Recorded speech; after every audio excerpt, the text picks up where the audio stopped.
Today, I'm working on planner spreads with a touch of mixed media.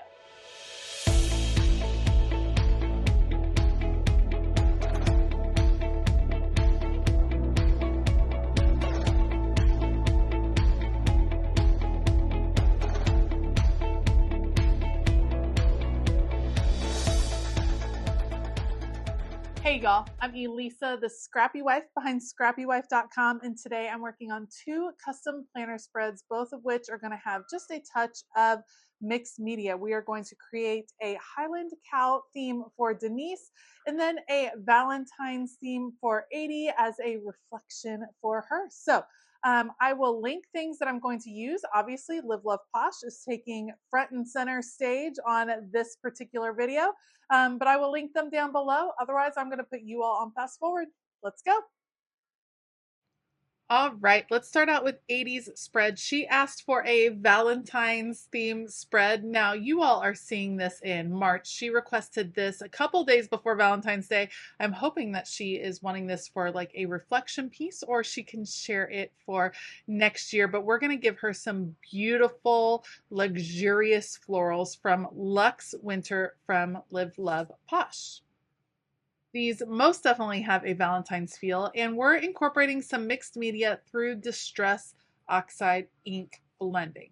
Distress Oxide ink is one of my favorite mixed media tools. It is basically an ink that you would stamp with, just like many of you are used to, but it is reactive to water. So if you were to put water on this, it would have an oxidation effect, and it would run on the page and do all kinds of things on the page. We're actually not going to add water to this spread. It tends to wrinkle the paper and things like that. Instead, we're just going to use this because I happen to think this is fabulous ink for blending. So I started out with Tattered Rose, and then I'm going to come back with Aged Mahogany right on the edges. Distress Oxide is a fun one to use in your planner, especially if you use a disc-bound planner, because you can pull the pages out and easily work on a different surface so nothing else in your planner gets messed up. They tend to not bleed through unless you get them wet or you are using a very, very dark color. They have the tendency to not bleed through in a planner, which makes them a little bit more ideal for using as a mixed media tool in your planner. So you can see that that kind of gives this aged effect, vintage effect even to the edges of this spread. I think it adds a more romantic feel to the spread, which I absolutely love. And then I'm bringing in these beautiful, rich florals that have that really, really dark burgundy. That's where that aged mahogany comes in, and then go out to that light pink. I think that that is a fun combination. Red and pink, of course, you think of that for Valentine's Day, but we're going with like a deep, dark red and a very, very light pink. It's kind of the extremes of the two colors.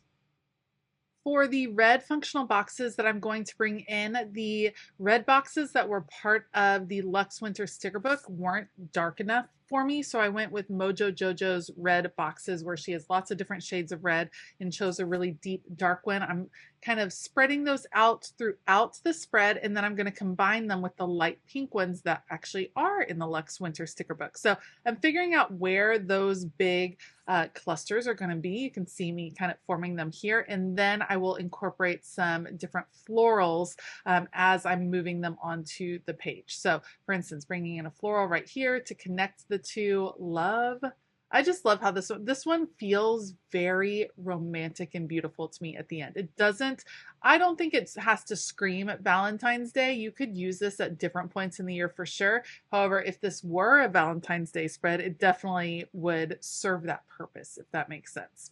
So anytime there's boxes, I am clustering that with some florals just to really bring in as many of those as I possibly can. Sometimes I put my clusters together off the page and then put them as one big unit straight onto the page. Let's go ahead and bring this one here. I love how this one came together. Let me know what you think of Aide's spread. The last thing I need to do is cut it apart and cut those holes apart. And I think I have a couple more stickers to add here and there. Oh, you know what I wanted to do was add some bullet points. I already had ideas in my head. As I'm laying out functional boxes, I try to keep in mind where I would have bullet points or checklist stickers. We're going to add some bullet points onto the spread. And I went with the light pink because I thought, you know what, there's enough dark. Let's bring in light, and let's bring in the light pink headers as well, because I think that those are slightly unexpected. So we're going to get those in place from Live Love Posh, add the bullet points, and that will be it for Aide's spread. Let me know what you think of this beautiful, rich rose spread down below. Now, the difference between my two mixed media spreads for today is that in Aide's spread, we did the mixed media first thing. We put the ink down first thing. For Denise's spread, it will be the very last touch that we add on, and we will be using a different mixed media element.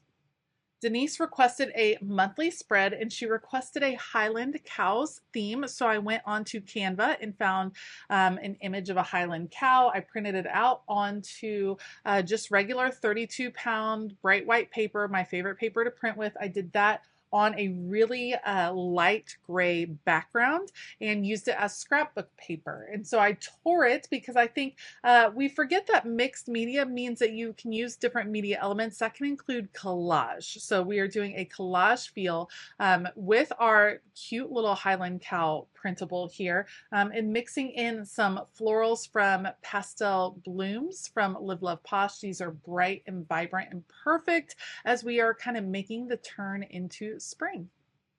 Now, when you're going with a very specific theme like Highland cows, you have a couple options. You can go way over the top with the theme and have Highland cows in all shapes and sizes all over the spread, and sometimes that is super beautiful. I went with the different option of just having it be a little bit more subtle, one Highland cow in the bottom, one in the top, to balance out the spread, but not having them anywhere and everywhere, but really bringing the rest of the spread together with colors and with florals, which is what I opted to do. And I also had some tricky things to overcome because I knew I wanted this big collage piece down each side and having the florals kind of pop out from behind it and overlap the top of it. That definitely took up some of the functional space in this spread. And I say it all the time, it is really important to maintain the functionality of your planner spreads, even though you're having fun decorating. And that includes the monthly.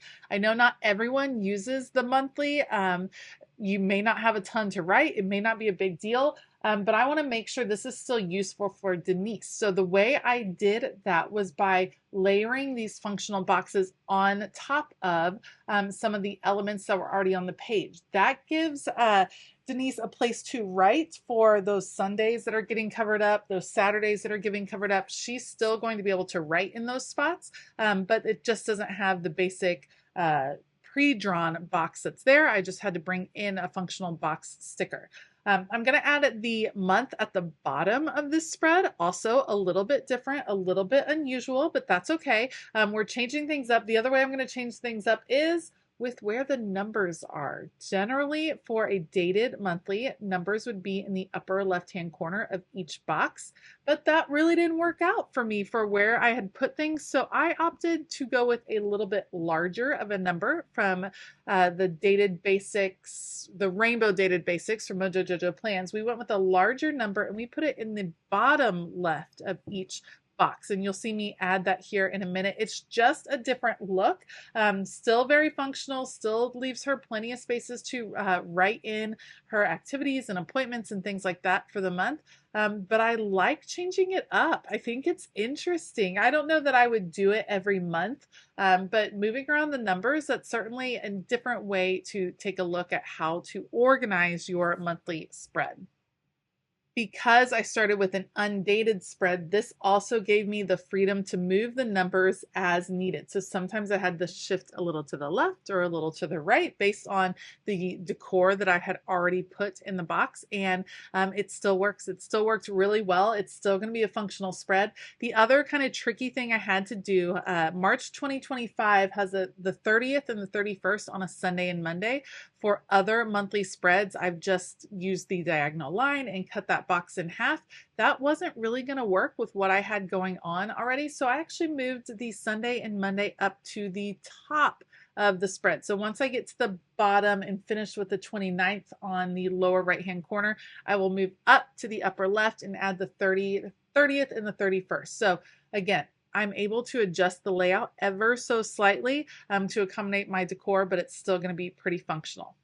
All right, last but not least is adding a few quotes and some mixed media. I told you it was going to be here. We're going to add a few gold splatters just to give this a little tiny hint of gleam, a little bit of interest, a little bit of mixed media, some gold splatters around the page. And that will be a simple mixed media touch in Denise's planner. All right, so as this wraps up, I'd love to hear which one did you like the most today? Was it Aide's Valentine's theme spread, or was it the Highland Cows theme? And which mixed media technique would you be most likely to use in your planner? Distress oxide inks or a little bit of spray? Let me know down below. As always, I will link all the supplies I used in the description box, so be sure to check those out. If you like this video, please give it a thumbs up. Consider hitting that subscribe button as well as the bell notification button. And I hope that all of you have a fabulous day. And as always, keep it creative.